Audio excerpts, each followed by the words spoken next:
Australia अच्छा है या न्यूजीलैंड अच्छा है? और मुझे पता है आप लोगों को अब से इस वीडियो का इंतजार। ऑस्ट्रेलिया में आप 40 लाख पे कर रहे हो अपनी मास्टर्स के लिए, न्यूजीलैंड में आप 25 लाख पे कर रहे हो, यानी 15 लाख, जिनका ITRs हो गया, फंड्स हो गया, स्पॉन्सर्स हो गया, पूरा एकदम इमिग्रेशन को क्लियर समझ आता है। Of course guys, Australia is the biggest country, ठीक है, तो उसके अंदर जॉब अपॉर्चुनिटीज़ ज़्यादा। न्यूजीलैंड में पहले ऐसा नहीं था, पहले यहाँ पे बहुत जॉब अपॉर्चुनिटीज़ थी, पर लेकिन अब थोड़ा जॉब मार्केट थोड़ा सा ऐसे टाइट हो रखा है। यहाँ पे धूप भी आती है, ठंड भी होती है, बारिश भी होती है, मोस्टली बारिश ही होती है यहाँ पे ज़्यादा टाइम। तो गाइस जो जुलाई टेक है ना, ये भी एक इंपॉर्टेंट टेक होता है। वो 3 लेवल के अंदर अंदर क्राइटेरिया फॉल करना, उसके बाद आप एलिजिबल हो जाते हो अपने PR के। बाकी मोस्टली लोग क्या करते हैं, जब उनकी न्यूजीलैंड की PR आ जाती है या न्यूजीलैंड की सिटीजनशिप आ जाती है, वो मोस्टली लोग ऑस्ट्रेलिया ही मूव कर जाते हैं। लेकिन ऊबर भी यहाँ बैन कर दी स्टूडेंट के लिए, तो वो पैसे कैसे कमाए? मेरे अकॉर्डिंग न्यूजीलैंड थोड़ा अच्छा है। जिस एरिया में मैं खड़ा हूँ इसी एरिया में आप लोग बैठे। हेलो गाइस, क्या हाल चाल है आप सब लोगों के? आई होप सो सारे बढ़िया हो गए और मजे में हो गए। तो welcome back with a new video. तो आज की वीडियो जो मैं बना रहा हूँ गाइस, थोड़ी इन्फॉर्मेशन होने वाली है, थोड़ी नहीं बहुत ज़्यादा होने वाली है, क्योंकि बहुत लोगों के डाउट होते हैं कि ऑस्ट्रेलिया अच्छा है या न्यूजीलैंड अच्छा है, और मुझे पता है आप लोगों को अब से इस वीडियो का इंतज़ार था।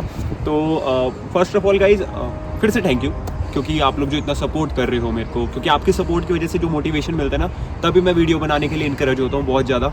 तो first of all thank you इसके लिए। और अब बात करते हैं गाइस ऑस्ट्रेलिया और न्यूजीलैंड के बारे में, ठीक है। दोनों अलग कंट्रीज़ हैं। अब इनमें क्या डिफरेंस होता है, क्या प्रोज है, क्या कौन सा है इसके अंदर, ठीक है। तो पहले हम बात करते हैं रेंट की, ठीक है। तो जो न्यूजीलैंड का रेंट है ना, आप कोई भी सिटी में चले जाओ, ऑकलैंड चले जाओ, हैमिल्टन चले जाओ, विलिंगटन चले जाओ, चर्च गेट चले जाओ, कहीं पर भी चले जाओ, यहाँ पे मैक्स टू मैक्स आपका रेंट, अगर आप सिंगल पर्सन हो, ठीक है, और एक इंडिविजुअल रूम ले रहे हो जिसमें आपका वाईफाई, इलेक्ट्रिसिटी बिल इंक्लूड हो, तो 200 तक आपको मिल जाता है। और अगर आपको अपनी मील इंक्लूड करानी है तो आपको 230-220 तक मिल जाता है, ठीक है। बस बात आपकी यही आती है कि आप उन पैसों को यूटिलाइज कैसे कर रहे हो, मतलब कि अपना जो रेंट आप पे कर रहे हो। आप यार कोशिश करो, इंडिया से जब आ रहे हो ना, तो आपको मैंने इतनी बारी फेसबुक मार्केट प्लेस बताया है, ट्रेडमी बताया है, ठीक है। और फेसबुक पे आप पेजेस में कनेक्ट करो, जैसे वाईकाटो यूनियन हो गया, ठीक है।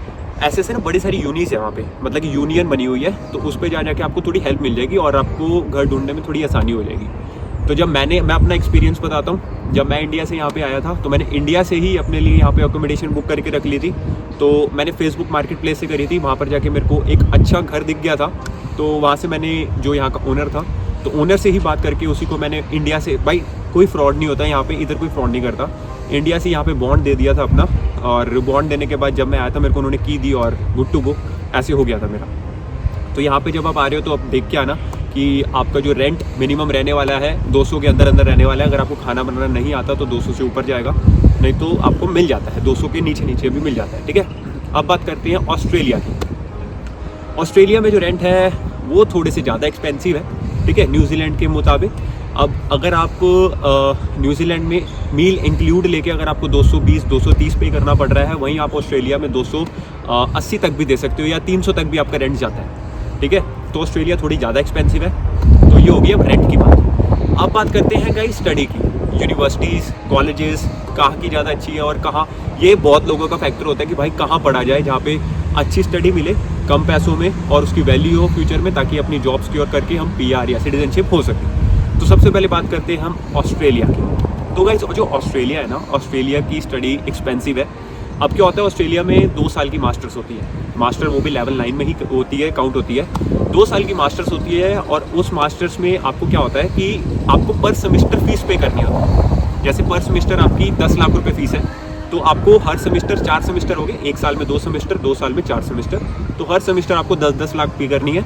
तो यानी 40 लाख रुपए आपका मोटा मोटा 2 साल की मास्टर्स के हो गए। उसके बाद आपको 2 साल का वर्क परमिट मिलता है, तो आपका टोटल जो लमसम अमाउंट होता है वो आपका कुछ मास्टर्स में 70 लाख के आसपास पहुंच जाता है, ठीक है। जो कि अगर अब देखा जाए ऑस्ट्रेलियन डॉलर्स में, ऑस्ट्रेलियन डॉलर थोड़ा सा न्यूजीलैंड डॉलर से ज़्यादा है, तो वो आपका पड़ जाता है कुछ लगभग 75-80,000 डॉलर के आसपास, ठीक है। तो ऑस्ट्रेलिया थोड़ा एक्सपेंसिव है स्टडी के अंदर। और वहाँ जहाँ पर देखी जाए न्यूजीलैंड स्टडी वाइज बहुत अच्छा है, क्योंकि गाइज न्यूजीलैंड में 1 साल की मास्टर होती है, चाहे आप लेवल 8 करो चाहे लेवल 9 करो, ठीक है।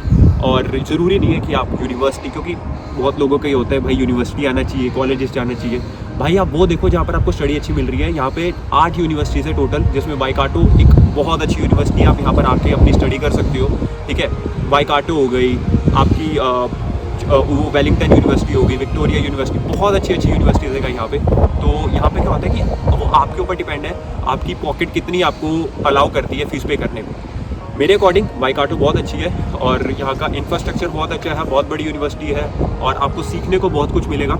और यहाँ पे 1 साल की मास्टर्स की जो फीस होती है वो लगभग होती है आपकी 58,000 न्यूजीलैंड डॉलर विदाउट स्कॉलरशिप, जो कि अगर हम इंडियन करेंसी में कन्वर्ट करें तो 25-26 लाख रुपए के आसपास पड़ जाती है। ठीक है, जो कि आप खुद कंपैरिजन कर लो, न्यूजीलैंड में 1 साल की मास्टर कर रहे हो और 3 साल का वर्क परमिट मिल रहा है, ऑस्ट्रेलिया में 2 साल की मास्टर कर रहे हो और 2 साल का वर्क परमिट मिल रहा है। और ऑस्ट्रेलिया में आप 40 लाख पे कर रहे हो अपनी मास्टर्स के लिए, न्यूजीलैंड में आप 25 लाख पे कर रहे हो, यानी 15 लाख, थोड़ा नहीं होता इंडियन करेंसी में कोई मिडिल क्लास फैमिली के लिए।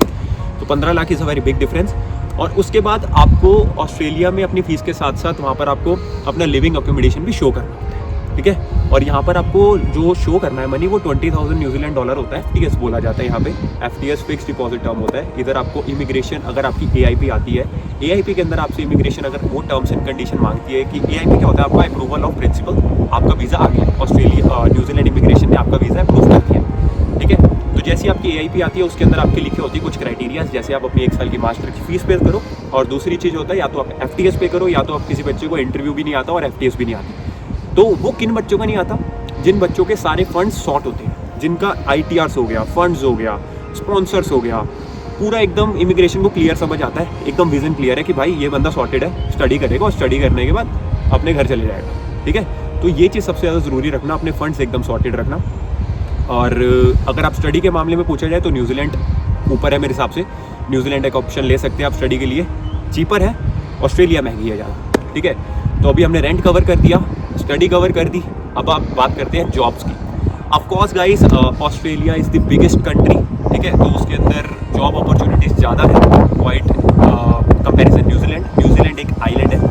ठीक है, वहाँ पे क्या होता है कि अब जैसे कि हम लोग हैमिल्टन में हैं, अब हैमिल्टन में हर साल फेब इनटेक, जुलाई इनटेक में भर के बच्चे आते हैं। जब बच्चे आते हैं ना तो वो यहाँ पर कुछ लिमिटेड चीज़ें हैं, लिमिटेड शॉप्स हैं, तो यहाँ पे वो सारे बच्चे जॉब्स के लिए अप्लाई करने जाते हैं, जिसके कारण क्या होता है कि जॉब शॉर्टेज हो जाती है। न्यूजीलैंड में पहले ऐसा नहीं था, पहले यहाँ पे बहुत जॉब अपॉर्चुनिटीज़ थी, पर लेकिन अब थोड़ा जॉब मार्केट थोड़ा सा ऐसे टाइट हो रखा है। ठीक है, मेरी प्रेफरेंस यही है, अगर आपको जॉब कुछ भी मिलती है ना, स्टार्टिंग में क्लीनिंग हो गई, कुछ भी करो, क्योंकि जब तक आप स्टार्ट करोगे नहीं ना तो आपका कुछ बनेगा नहीं। यहाँ पे यहाँ भाई अगर इंडिया से आ रहे हो, कोई भी काम छोटा बड़ा नहीं है, मेरी तो ये मानना है, क्योंकि यार जॉब ऑलरेडी लेना थोड़ा सा टाइट सिचुएशन है, तो यहाँ पर आपको कुछ भी जॉब मिल रही है तो करना। ठीक है, और ऑस्ट्रेलिया में जॉब अपॉर्चुनिटीज़ थोड़ी ज़्यादा बन जाती है क्योंकि वो एक बड़ा एरिया है।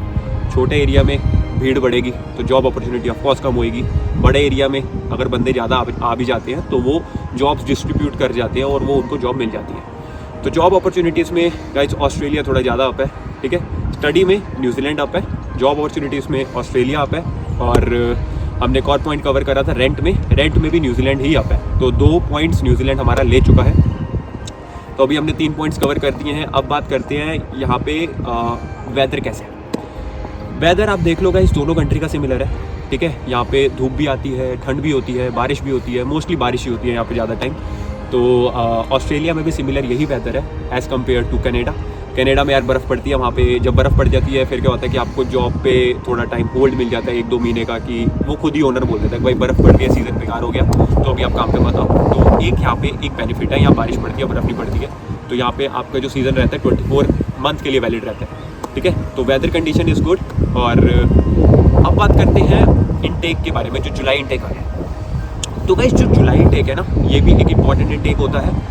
इसमें क्या होता है कि बच्चे बहुत कंट्रीज से यहाँ पे आते हैं। ठीक है, तो अपना प्रिपेयर करके आना सारा कुछ, और जब आप इमिग्रेशन क्लियर करोगे ना तो वो आपको एक फॉर्म देते हैं भरने के लिए। ठीक है, तो वो फॉर्म में आपकी कुछ क्राइटेरियाज पूछते हैं, आपके बैग में कोई सीड्स तो नहीं है, आपके बैग में कोई सॉइल तो नहीं है, आपके बैग में कुछ स्पोर्ट्स इक्विपमेंट तो नहीं है। तो अगर कुछ है नहीं है तो नो करना, अगर है तो येस करना, क्योंकि उनसे कुछ छुपाना मत इमिग्रेशन से, चाहे ऑस्ट्रेलिया की ले लो चाहे न्यूजीलैंड की ले लो, उनसे कुछ छुपाना मत। अगर पकड़ा जाता है ना तो वो आपसे सीधा $400 का फ़ाइन ले लेते हैं। तो आप सोचो, अभी लैंड तो करें नहीं, $400 पहले ही पे कर दिए पूरे मंथ का रेंट चले जाएगा ऐसे तो फिर, है ना। तो ये चीज़ों का ध्यान रखना, बहुत छोटी छोटी चीज़ें होती है गाइस जिसका आपको ध्यान रखना पड़ेगा। और अब बात करते हैं गाइस सबसे इम्पॉर्टेंट चीज़ की, जिनको बहुत ये चीज़ सबसे ज़्यादा इंपॉर्टेंट होती है, मतलब कि यही चीज़ मेन होती है यहाँ पे आने का मेन मकसद, PR और सिटीजनशिप। तो न्यूजीलैंड में तो मैंने आपको प्रीवियस वीडियो में बता दिया था, जिन्होंने मेरी प्रीवियस वीडियो नहीं देखी है पीआर की, how to get PR in New Zealand, जाके वीडियो देखो, ठीक है। और यहाँ पे आपका 6 पॉइंट पीआर सिस्टम होता है, 5 पॉइंट आपके मास्टर्स के और 1 पॉइंट आपका जॉब का, जो आपने मैनेजर लेवल या सुपरवाइजर लेवल पे आपने अर्न करा है, और उसमें आपको मिनिमम वेज 1 घंटे का चाहिए $33 का। ये 3 लेवल होते हैं, लेवल 1 2 3 स्किल्ड कैटेगरी। आपको 3 लेवल के अंदर क्राइटेरिया फॉल करना, उसके बाद आप एलिजिबल हो जाते हो अपने पीआर के लिए। अगर आपके पास ऑस्ट्रेलिया की पीआर है गाइस, तो आप डायरेक्ट न्यूजीलैंड की सिटीजनशिप ले सकते हो। ये ऑस्ट्रेलिया वालों के लिए बता रहा हूँ, ये ऑस्ट्रेलिया का एक प्लस पॉइंट है। अगर आपने ऑस्ट्रेलिया में मेहनत करके पीआर ले ली, तो आप डायरेक्टली न्यूजीलैंड की सिटीजनशिप ले सकते हो, ठीक है। पर लेकिन वो चीज़ करनी बहुत ज़्यादा डिफिकल्ट है, क्योंकि मेरे वहाँ पे कुछ रिलेटिव्स रहते हैं, मेरा खुद वहाँ पे रियल ब्रदर रहता है, तो वो चीज़ मैं उससे एक्सपीरियंस लेके आपको बता रहा हूँ, क्योंकि उन्हें भी काफ़ी टाइम हो गया है वहाँ पे। तो यार देखो, कोई भी अगर वहाँ रहता है तो उसको ज़्यादा अच्छी तरह पता होता है उस चीज़ के बारे में। तो जैसे यहाँ पॉइंट सिस्टम है, 6 पॉइंट, वहाँ पर भी पॉइंट सिस्टम है, 80 पॉइंट सिस्टम है, पर लेकिन वहाँ पॉइंट फ्लक्चुएट होते रहते हैं। अब जैसे आपने मास्टर करी, ज़रूरी नहीं है वो मास्टर सब आपके कोर्स उसके अंदर ही आएगा, पीआर कोर्स के अंदर, वो चेंज भी करती थी गवर्नमेंट, फिर उसके अकॉर्डिंग आपको फिर कोर्स लेना पड़ता है, फिर स्टडी करनी पड़ती है, स्किल्स बनानी पड़ती है, ट्रेड में आना पड़ता है, मिनिमम वेज कमाना पड़ता है। तो ये बहुत सारी चीज़ें होती है ऑस्ट्रेलिया के अंदर, तब जाके आपको ऑस्ट्रेलिया में 10 11 या किसी की किस्मत अच्छी होती है 7 8 साल में, 7 8 साल से पहले पीआर नहीं मिलती वहाँ पे, 7 8 साल के बाद जाके पीआर मिलती है, फिर थोड़ा सुकून मिलता है। पर लेकिन वहाँ की पीआर लेना डिफिकल्ट है ज़्यादा एज़ कम्पेयर टू न्यूजीलैंड। अगर आपको पीआर ही लेनी है तो न्यूजीलैंड आप चूज़ कर सकते हो, क्योंकि न्यूजीलैंड में आपको मैंने बताया 5 point for masters and 1 point for your work experience. तो सिंपल सा क्राइटेरिया, 6 पॉइंट बंद करे, पीआर अप्लाई करी और पीआर आ गई। न्यूजीलैंड का एक ये नुकसान है कि जब आपकी न्यूजीलैंड की पीआर आती है तो आप ऑस्ट्रेलिया का सिटीजनशिप नहीं ले सकते। ऑस्ट्रेलिया वाले की पीआर आ गई तो न्यूजीलैंड की सिटीजनशिप ले सकते हैं, तो ये थोड़ा सा एक वीक पॉइंट होता है। अगर आपके पास न्यूजीलैंड की सिटीजनशिप आ गई तो आप अपनी कन्वर्ट करवा सकते हो ऑस्ट्रेलियन सिटीजनशिप के अंदर, ये एक अच्छा पॉइंट है इसके अंदर। बाकी मोस्टली लोग क्या करते हैं, जब उनकी न्यूजीलैंड की पीआर आ जाती है या न्यूजीलैंड की सिटीजनशिप आ जाती है, वो मोस्टली लोग ऑस्ट्रेलिया ही मूव कर जाते हैं, क्योंकि वहाँ पे वेज रेट अच्छा है। जो न्यूजीलैंड में है, न्यूजीलैंड में मिनिमम स्टूडेंट को वेज रेट जो मिलता है 23.50 सेंट्स, अब शायद से बढ़ के 23.70 सेंट्स हो गया है। तो अगर वो 20 आवर्स काम करता है तो यानी आप वीकली समझ के चलो कि $420-410 टैक्स वेक्स कट के, टैक्स दोनों कंट्री में बराबर है। अगर आप $400 अर्न कर रहे हो तो आपका $60-65-70 आपका टैक्स ही कटेगा, जो कि मैंने बताया कि टैक्स अगर कट रहा है तो वर्थ इट है। यहाँ का इंफ्रास्ट्रक्चर बहुत अच्छा है, हमारे लिए वो चीज़ अच्छा कर रही है। तो ये चीज़ रहती है गाइस इसके अंदर। और क्या कवर करें, सब चीज़ें कवर हो गई। कुछ अपने दोस्त से पूछ लेते हैं, भाई कुछ रह गया बताओ। पर हाँ, अब ऊबर की बात करते हैं, ठीक है। अब जैसे क्या होता है कि बहुत लोगों के इंडिया में माइंडसेट होता है कि भाई चलो अगर हमें जॉब नहीं मिलेगी तो हमारे किसी तो ऊबर चला लेंगे न्यूजीलैंड में। गाइस बिल्कुल भी गलती मत करना। पहली बात तो आपको ऊबर ही अलाउ नहीं करेगी ऊबर चलाने के लिए जब आप ऐप में अपना लॉगिन करोगे, ठीक है। क्योंकि न्यूजीलैंड में आपका इमिग्रेशन का ये रूल होता है, जब आप एज अ स्टूडेंट यहाँ पे आ रहे हो, 20 आवर वर्क कर रहे हो, तो आपके पास लीगल राइट ही 20 आवर्स है, उसमें आप ऊबर नहीं चला सकते हो। जब आपकी स्टडी कंप्लीट हो जाएगी, जब आप फुल टाइम वर्क वीज़ा पे आ जाओगे, उसी के बाद अपना ऊबर चला सकते हो। और अगर आपके पास ड्राइविंग लाइसेंस है तो, यहाँ का फुली ड्राइविंग लाइसेंस न्यूजीलैंड का है तो ही आप ऊबर चला सकते हो। तो यहाँ का ये थोड़ा सा एक मेरे को डीमेरिट लगा, ठीक है। क्योंकि यार बच्चा अगर उसको जॉब नहीं लगी है तो वो सोचता है कि मैं ऊबर चला लूँगा, पर लेकिन ऊबर भी यहाँ बैन कर दी स्टूडेंट के लिए, तो वो पैसे कैसे कमाए, है ना।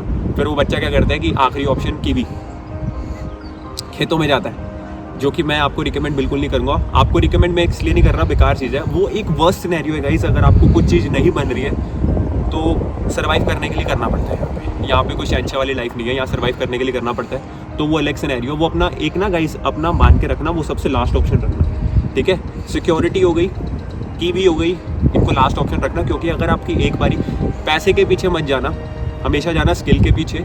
और दूसरी चीज़, जिस चीज़ के अंदर आपका फ्यूचर है, कोशिश करो जब यहाँ पे आ रहे हो, 1 महीना ले रहे हो, 2 महीना ले रहे हो, किसी अच्छी जॉब के अंदर जाओ, जिसके अंदर आपको पता है कि अगर मैं इस जॉब में हूँ तो अब मैं इसी जॉब में सेटल हूँ, अपनी स्टडी करके मेरे को इसी में प्रमोशंस मिलेगी और इसी में अपनी पीआर देखूंगा, ठीक है। अगर आप सिक्योरिटी में घुस गए ना, आपको वहाँ पैसे बेशक थोड़े ज़्यादा मिलेंगे, पर लेकिन फिर आप सिक्योरिटी में ही घुसे रह जाओगे और उसमें पीआर नहीं है, उसमें कोई स्किल भी नहीं बढ़ेगी और बकवास चीज़ है वो। ना सिक्योरिटी करना, ना कीवी करना, करनी पड़ती है अगर स्टार्टिंग में आते हैं, वो वर्स्ट सिनेरियो है। और क्लीनिंग में तो कुछ है ही नहीं, ठीक है। तो यहाँ पे वही कोशिश करना कि अपना एक्सपीरियंस के हिसाब से यहाँ पे आप अपनी जॉब अप्लाई करना। और अगर आपको स्किल का काम आता है, हाथ का काम आता है, तो वेल एंड गुड। कॉफ़ी सीख के आना वहाँ से, इंडिया से। मैंने भी सीखी थी बरिस्ता, तो मेरे को तो यहाँ कुछ मिला नहीं, पर लेकिन आप लोगों को मिल जाएगा। मेरे को मिला था एक्चुअली। मेरी एक्चुअली क्या था कि जब मैं अप्लाई कर रहा था तो उस टाइम पे मेरे को कोई दूसरी चीज़ के लिए कॉल आ गया था, तो वो मैं उस चीज़ के लिए चले गया था। पर लेकिन ये कॉफ़ी के लिए मैंने किसी को रिकमेंड कर दिया था, तो उसको वहाँ पे हो गया था फिट। कॉफ़ी के लिए सीख के आना, क्योंकि खुद से कॉमन सेंस लगाओ ना। अगर आप किसी कॉफ़ी के लिए सीखने जा रहे हो, वहाँ पे आप उसको रिज्यूम दे रहे हो और आपके कॉफ़ी में मेंशन है कि आप बरिस्ता सर्टिफिकेट है आपके पास, आपको कॉफ़ी बनानी आती है, कैपुचिनो, लैटे, अमेरिकनो, एक्सप्रेसो, तो वो ऑफकोर्स आपको हायर करेगा जिसके पास एक्सपीरियंस है। ठीक है, बेकिंग सीख के आना, कुकीज़, केक्स। इंडिया में छोटी छोटी कोर्स होते हैं 5-5 एक वीक के, जो आपके 10-15 हज़ार के अंदर हो जाते हैं, तो ये आपको बेनिफिट करेगा। ये मेरी एक सलाह है करना। और ऑस्ट्रेलिया में आप ऊबर आते ही लैंड करती, बेशक एयरपोर्ट पे लैंड करे, मंगवाओ ऊबर चलाने लग जाओ। ऑस्ट्रेलिया में ऐसा कोई रूल नहीं है, ऑस्ट्रेलिया में आप ऊबर चला सकते हो। तो एक यही प्लस पॉइंट है ऑस्ट्रेलिया का कि अगर बच्चे को जॉब नहीं लगी है तो अपनी साइकिल पे या गाड़ी पे किसी भी चीज़ पे ऊबर चला के अपना थोड़ा सा खर्चा पानी, रेंट वेंट, ग्रॉसरी निकाल सकता है। ठीक है, तो अब कंपैरिजन कंप्लीट हो चुका है। अब आपके ऊपर है कि आपको कौन सी कंट्री डिसाइड करनी है। ठीक है, मेरे अकॉर्डिंग न्यूजीलैंड थोड़ा अच्छा है, क्योंकि एक्सपेंसिव भी है, रिस्ट्रिक्शंस भी है, थोड़ा सा इधर रिस्ट्रिक्शंस है। आप खुद कॉमन सेंस लगाओ। मेन क्या होता है कि आपका सबसे पहले स्टडी ही हो गया। अगर 1 साल यहाँ पर आ रहे हो, स्टडी करने आ रहे हो, अगर स्टडी पे फोकस नहीं कर रहे हो तो स्टडी ही नहीं करोगे तो फिर आगे वैलिड नहीं होगा। स्टडी पे फोकस रखना 1 साल। एंड वेदर आप देख सकते हो, मेरे पीछे आज बारिश पड़ी है, आपको मैं दिखाता हूँ। और जहाँ मैं शूट कर रहा हूँ गाइस, पीछे बाइक ऑटो का ही मेन है। ठीक है, और जहाँ मैं खड़ा हूँ गाइस, जो भी जुलाई टेक में आ रहा है, 7 जुलाई को उसकी क्लासेस चालू हो जाएंगी और उसकी ओरिएंटेशन में भी 1-2 जुलाई को होगी। तो जिस एरिया में मैं खड़ा हूँ, इसी एरिया में आप लोग बैठोगे। सामने आपको प्रोफेसर्स, पूरा जो आपने मेरी वीडियो में हक्का देखा होगा, न्यूजीलैंड के जो ट्रेडिशनल डांस होता है वो आपको दिखेगा यहाँ पे। तो आपको मैंने बता दिया, यही एरिया यहाँ पर आपको आना है। ठीक है, तो आई होप सो गाइज आप लोगों को वीडियो बहुत ज़्यादा इन्फॉर्मेटिव लगी होगी। ठीक है, अगर कुछ पूछना है तो कमेंट कर देना, और जिसने अभी तक चैनल सब्सक्राइब नहीं करा है सब्सक्राइब करना, इंस्टाग्राम पे फॉलो करना करणदीप सिंह 3377। एंड मिलते हैं नेक्स्ट व्लॉग पे, स्टे ट्यून। अगला व्लॉग बहुत जल्दी आने वाला है। ठीक है, हिंट दे देता हूँ, जैसे ये ऑस्ट्रेलिया न्यूजीलैंड का था, वो कुछ आपका उसके ऊपर आएगा, है कुछ, वो बाद में बताऊंगा। ऐसे सस्पेंस खोल दूंगा फिर आपको मज़ा नहीं आएगा। ठीक है, तो मिलते हैं नेक्स्ट वीडियो में, जब तक के लिए guys take care, bye bye, I love you.